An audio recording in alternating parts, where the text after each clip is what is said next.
আপনারাই কিন্তু বাস্তবতা দেখলেন যে আমরা ঈদের একটি এত বড় জামাত কুষ্টিয়ার মাটিতে করলাম। আপনার প্রশ্ন ছিল হচ্ছে যে মানুষ অপপ্রচার করে যে আপনারা নামাজ পড়েন না, আপনারা ঈদের নামাজ পড়েন না। আপনারাই বলছেন যে আপনারা কুষ্টিয়ায় এত বড় একটি জামাত কুষ্টিয়ার মাটিতে দেখলেন, তাহলে উত্তর কিন্তু আপনাদের কাছে আছে। তবে আমি আপনাদের এই আজকের ক্যামেরার মাধ্যমে বলতে চাই যে হিজবুত তৌহিদ নতুন কোনো কিছু আনি নাই। হিজবুত তৌহিদ ধর্মীয় সংস্কারমূলক একটি আন্দোলন। আমাদের ধর্মের মধ্যে যে সমস্ত বিভাজন ঢুকেছে, আমাদের ধর্মের মধ্যে যে যে সমস্ত অতিরঞ্জিত ঢুকেছে, আমাদের ধর্মে আমাদের নবী যেটা বলেন নাই, আল্লাহ যেটা করতে বলেন নাই, আমাদের নবী রাসূলরা যেটা করেন নাই, সেটা যারা ঢুকিয়েছে, আমরা শুধু সেটারই সংস্কার চেয়েছি।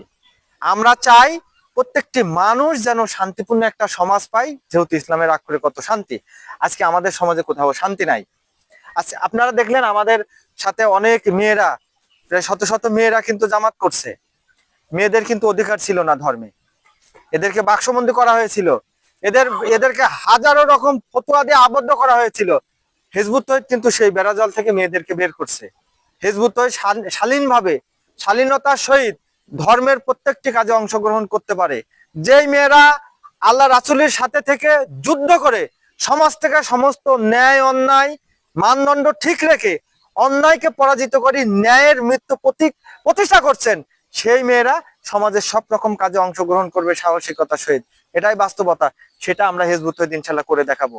আমাদের সমাজে যে নৈরাজ্য চলছে, আমাদের সমাজে যে হানাহানি চলছে, যে বিশৃঙ্খলা চলছে, আমরা বলতেছি যদি শান্তিপূর্ণ সমাজ থাকে তাহলে এটা থাকবে না। আর এটা করতে হলে আপনাকে, আমাকে, আমাদের সকলকেই কিছু বিষয়ে যদি মতানৈক্য থাকেও সেটা বাদ দিয়ে একতাবদ্ধ হয়ে কলেমার ভিত্তিতে ঐক্যবদ্ধ হয়ে আল্লাহর জমিনে আল্লাহ সার্বভৌমত্ব প্রতিষ্ঠা করতে হবে।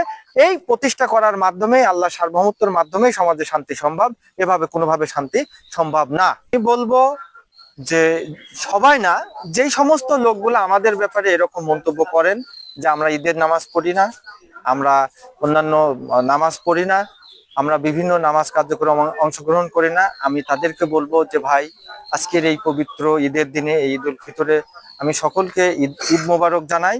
সেই সাথে আপনাদেরকেও বলি যে আমরা আজকের এই দিনে বাংলাদেশের প্রায় অনেক জেলায় শত শত মানুষের উপস্থিতিতে আমাদের আজকের এই ঈদ উল ফিতর জামাত সম্পন্ন করেছি। অতএব আপনাদের এই প্রশ্ন অবান্তর। পরবর্তীতে যদি আপনারা এরকম কোনো চিন্তা ভাবনা নিয়ে থাকেন, এরকম কোনো মন্তব্য মানুষের কাছে ব্যক্ত করেন, আমি বলবো আপনারা